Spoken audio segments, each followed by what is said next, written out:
Shamini Kathargamathan.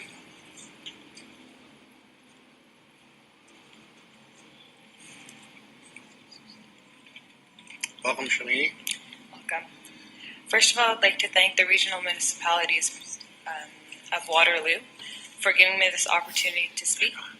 My name is Shalini Kathargamathan, and I'm a student at the University of Waterloo and have been living here in the region for just a couple of years. This morning I'm speaking on behalf of Waterloo Region's iMatter youth team about future climate action for our region. iMatter is a national youth climate advocacy organization founded by young people in and around North America who are passionate about climate action. We are one of many groups of youth leaders across the country who are holding our communities accountable for actions regarding environmental issues.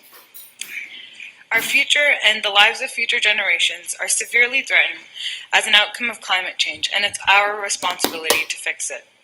Many people have criticized past generations on their lack of understanding of what we are doing to our planet. But when you look at it, what are future generations going to think of us? Are we going to be that generation who understood the impact of climate change and knew what climate action was but still did nothing? Presented in front is a climate action report which highlights the gap between what our city is doing today and what we need to be done to truly protect the planet of our future. And I'd just like to clarify that this was also calibrated prior to Climate Action's decision about their current target. According to the climate report's current reduction plan has been graded a D+, which is clearly not good enough.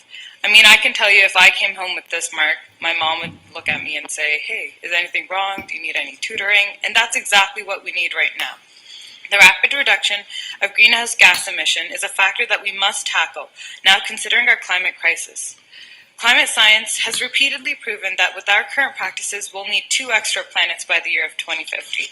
But honestly, the chances of 2 extra planets just popping up in the next 30 years seems pretty unlikely to me. Today, Climate Action Waterloo has planned to endorse a region-wide community greenhouse gas emission reduction target of 80% below 2010 levels by 2050. Having this 80% reduction from 2010 levels is the target climate action provides us today, but more can be done. This is only a fraction of the mitigation efforts that are necessary for adequate living standards past 2050 and for our future. But by having this plan in place, it will allow us to branch out into further programs and efforts to reduce carbon emissions and reach an ideal goal of becoming net zero, so we can strive for a sustainable and healthy future. Achieving climate action's target is a matter of collaboration with multiple municipal sectors and the community for an inclusive approach to mitigation. Youth like myself are always told to be the change we want to see in the world, and currently, within our region, we lack this opportunity for youth to be involved in or merely understand what's going on within climate action considering the government, which you can see in our report card. We have youth a part of organizations like Sustainable Waterloo, REAP, universities, colleges, and schools that are pursuing their interest in fighting climate action, fighting climate change, who can bring a holistic and innovative perspective to decision-making within our region. It's important to have this transparency so our community is more knowledgeable about what's happening within our government and to encourage the youth to pursue their ideas considering environmental issues. Waterloo Region is currently deprived of this, so we need to provide a mechanism for ongoing inclusion of young people in the process of creating and executing climate-related policies and action. A couple of weeks ago, I'd like to just mention, our federal government had announced its support in place in helping fund the pipeline construction out west. This meaning my tax dollars, your tax dollars, and every Canadian who hopefully pays their taxes is contributing to the exact opposite of what we need to be doing right now in this country. This is where regions and municipalities like ours need to step up and be the leader of tomorrow and initiate the widespread aggressive efforts to mitigating climate change. We can't just wait for others to make decisions and follow their lead, but we need to be the change we want to see. Waterloo is already cracking down on waste reduction, efficient energy consumption, which gives it no other reason to be the catalyst we need in our country.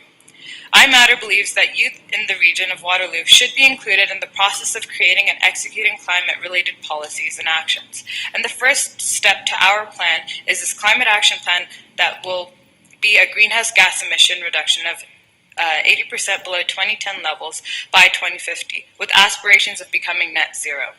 I stand here today not speaking only on behalf of iMatter youth, but for the voiceless, our environment, and future generations, as this is not an issue that only me or you are benefiting from. Your decision today will make a difference tomorrow, and that decision will impact the lives of future generations and our environment. Thank you. Okay, thank you very much. I do have a couple of questions, it appears, for you. Councillor Clark. Actually, not a question, but a comment. It hurts to get such a bad report card, but I'm glad you delivered it with such humor. Councillor Redmond. Thank you very much. I take your point as well. It's sobering to get D's. I don't think I ever got it in my report card. My mom would yell at me too. iMatter isn't an organization that I'm familiar with. Are you active provincially and federally as well as at the local level? So what iMatter does is, it was actually started in the U.S. With a bunch of students, high school students particularly, where they went up to their local municipality where they didn't actually have a climate action plan at all, and they were encouraged. So it's mainly focusing on the local level, but our approach to it is that if multiple communities and multiple municipalities are doing this, it puts the pressure on our provincial levels and our federal levels to make a change that we need to see. As disappointing as the United States is often on the federal level, their state level is actually quite visionary. They were really helpful with acid rain historically. You talk about the lack of youth involvement. Have you turned your mind to what kind of mechanism would be meaningful for youth to be involved in policy and action plans? Yeah, so I was talking to Tova earlier, and we were talking about how there is actually a lot of students that are involved with environmental issues. I've gone to a few volunteering things where I've seen multiple high school students, and maybe what I can ask from the region is to probably find a mechanism where youth are, even if we look around today, I'd like to say that I'm one of the only students here in this room, which is kind of concerning. And for me, prior to 4 months, I wouldn't have come either. But probably having something that can host students to be involved with knowing what's going on within our policy. I know a lot of students are talking about this and they want to do it for their future, but getting involved now is the ideal situation that we would want to have. So for a mechanism to expose what's going on with climate action within our region to students, to schools and high schools and so on. So is it basically, I can't quite envision a bunch of students coming to hear this. Most people do their presentation and leave. Would it be the region going to the universities, to the schools? Do you see us taking the issues to where the students are as opposed to inviting them to where we are? Honestly, we'd probably have to get that into the planning works and see what works better for students, whether they're capable of making it here, whether it's of interest for the region to go out, kind of like an outreach, or whether they should come here. It should be something that we should talk about probably, but that's an idea that can be proposed. Okay, thank you. We did have some students here from your alma mater, Eastwood Collegiate, earlier, but I think they've left. Councillor Redmond. Or is Adam Casper still here? I don't believe so. I think they all have to leave, yeah. Sure, Ceiling. Well, the last point was rather interesting because we meet regularly. I and the Mary meet regularly with students, governments. They never raise these issues, other than better transit. So, in terms of them, of the student bodies coming to us and raising them, they haven't come to raise and indicate an issue. So, it's interesting if you can mobilize students to become involved in other ways. That's great. That's more power. But I don't think you can fault us because we've left the doors open and made the efforts to do that sort of thing. We just haven't had a response. So I think there's a bit of onus on the side of students to do that sort of thing. And I was rather curious because it seems to be an American template that you've used here and rate it. So if 80% reduction gets a D plus, is it either the D plus 80 and 100 as an A 100? This is prior to the suggestion of the target being 80%. This is as if the 6% was supposed to be continued on to 2050. So I'm in support of the 80% reduction, which would increase our grade.